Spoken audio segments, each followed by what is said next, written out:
항상 대한민국에 정확하고 빠른 소식을 알리기 위한 시스코크입니다. 구독과 좋아요는 영상 제작에 큰 힘이 됩니다.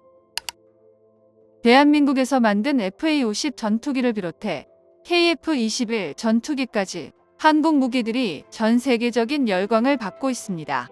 이를 증명하듯 얼마 전 폴란드에서 열린 라도메어 쇼를 화려하게 장식했던 FA-50은 전 세계 방산 시장의 중심에 서 있었는데요. 동남아나 중남미 등 지구 반대편에서도 한국 무기를 향해 끊임없는 러브콜을 보내고 있습니다. 오늘은 한국 방산 무기들의 수출에 대해 알아보겠습니다. 국내 주요 방산 기업들은 폴란드 국제 방산 전시회 MSPO에 참가해 유럽 방산 시장을 정조준했는데요. 업계에선 이 포럼을 계기로 한국의 폴란드의 무기 수출 2차 이행 계약 협상과 새로운 무기 수출 의미까지 탄력이 붙을 것으로 보고 있습니다. 방산업계는 올 하반기 폴란드와 수출 2차 실행 계약 체결을 시작으로 유럽 방면에서 추가적인 시장 공략에도 박차를 가할 예정인데요. 폴란드 수출 2차 실행 계약의 경우 K2 전차 820여 대, K9 자주포 430여 문, 다연장 로켓 1080여 문 등 25조 원이 넘는 수출 계약을 비롯해 다양한 협력을 끌어낼 계획입니다. 게다가 FA-50도 미국이라는 큰 시장을 공략하기 위한 준비에 들어갔는데요. 페루 국영 항공기업 세만 페루는 공식 홈페이지를 통해 FA-50 관련 카이와 부품 생산 협력을 진행 중이라고 밝혔습니다. 중남미 지역 카이 담당자들은 세만 페루의 시설을 방문해 항공기 정비, 랜딩기어 오버홀, 항공기 부품 생산 등의 역량을 평가했는데요.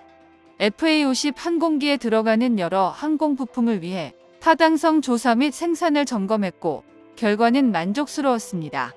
이 말은 FA-50 전투기가 중남미 방면에 생산시설을 마련할 계획이고 이를 페루에 맡기려 한다는 건데요. 페루는 남미에서 흔치 않은 한국 공군 장비를 구매해 본 적이 있는 나라입니다. 2012년 페루는 KT-1 웅비를 도입했었고 페루 현지에 생산 공장을 설립해준 덕분에 페루 항공 기술 발전의 발판이 되었는데요. 대한민국이 세운 항공 생산 공장을 중심으로 육성된 페루 항공산업은 어느새 FA-50의 부품 생산도 맡을 수 있을 정도로 발전했던 겁니다. 페루 내에서는 KT-1의 사례처럼 FA-50의 부품 생산 역시 맡을 수 있다면 추후 페루의 항공산업 역량 강화에 결정적인 도움이 될 것이라는 반응을 보이며 이를 반드시 붙잡아야 할 기회라고 표현하기도 했는데요. 심지어는 이를 계기로 훗날 KF-21을 도입하는 것까지 기대하는 목소리까지 있었습니다. 대한민국 입장에서도 아메리카 대륙에 한 군데 정도는 FA-50 생산시설을 마련해둬서 나쁠 것이 없습니다.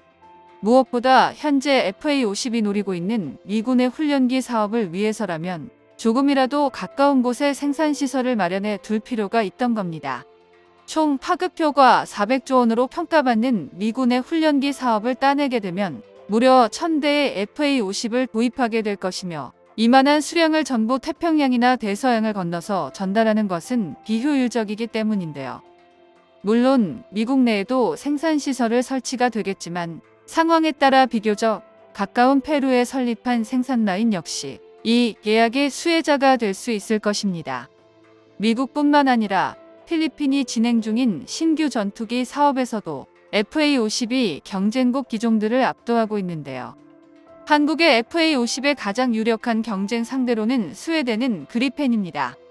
스웨덴 측이 사업에 대한 정확한 방향성을 잡지 못하는 사이 한국이 출중한 성능과 사후 지원, 그리고 상호 운용성으로 고지를 점했다는 것입니다.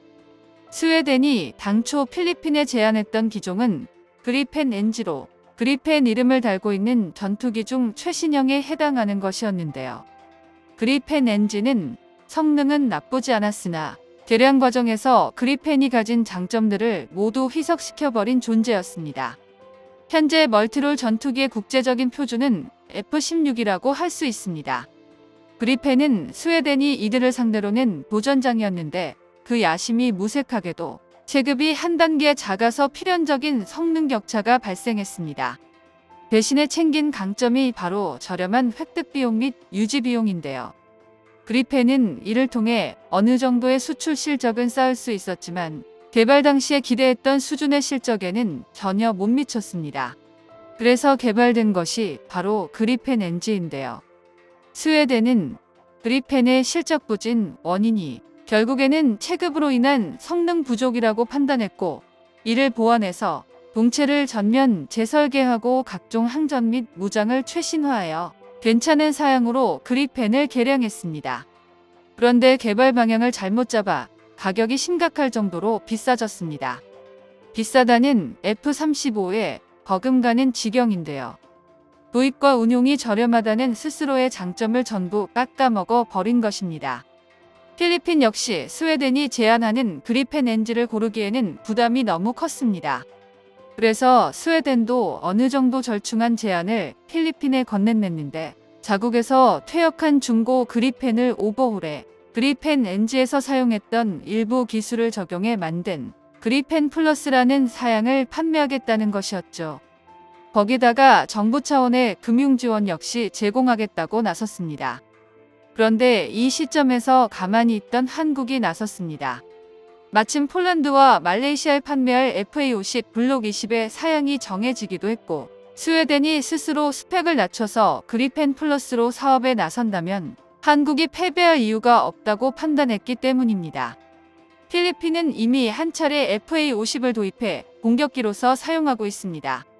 심지어 최초의 실전 사례도 이들 필리핀이 만들어준 것인데요. 만약 전투기 사업에서도 FA-50을 받아오게 된다면 유지 보수의 편의성은 물론이고 개량된 성능까지 큰 이득을 누릴 수 있게 됩니다. 스웨덴 측의 큰맘 먹고 제시한 금융 지원은 사실 한국에서는 그냥 기본 옵션일 뿐인데요. 대한민국 방산은 이렇게 성장하기까지 피나도록 노력했습니다. 방산 시장에서 아무도 한국을 알아주는 사람이 없을 시절부터 인도네시아나 필리핀 같은 동남아 국가들에게 FA-50과 T-50을 팔았고, 의심의 눈초리가 쏟아지던 상황에서도 그 성능을 증명했습니다. 그리고 이들 국가는 한국의 기술이 발전해 더 나은 기종이 나오게 되자 다시 찾는 단골 고객이 되었는데요. 이런 건 단지 시기를 잘 탄 것만으로는 얻을 수 없는 성과입니다. 한국산 K9 자주포가 세계 시장 점유율 50%를 달성한 것도 처음부터 잘 나간 게 아닌데요. FA-50을 운용해본 국가들이 추가 구매를 하고 실전 성능에서 뛰어난 활약을 하자 하나둘씩 구매한 것처럼 한국산 초음속 전투기 KF-21도 FA-50의 인기를 등에 입어 해외 수출 시장의 돌풍을 몰고 올 것으로 보입니다. 정보가 도움되셨다면 구독과 좋아요 부탁드립니다. 이상 시스코크입니다.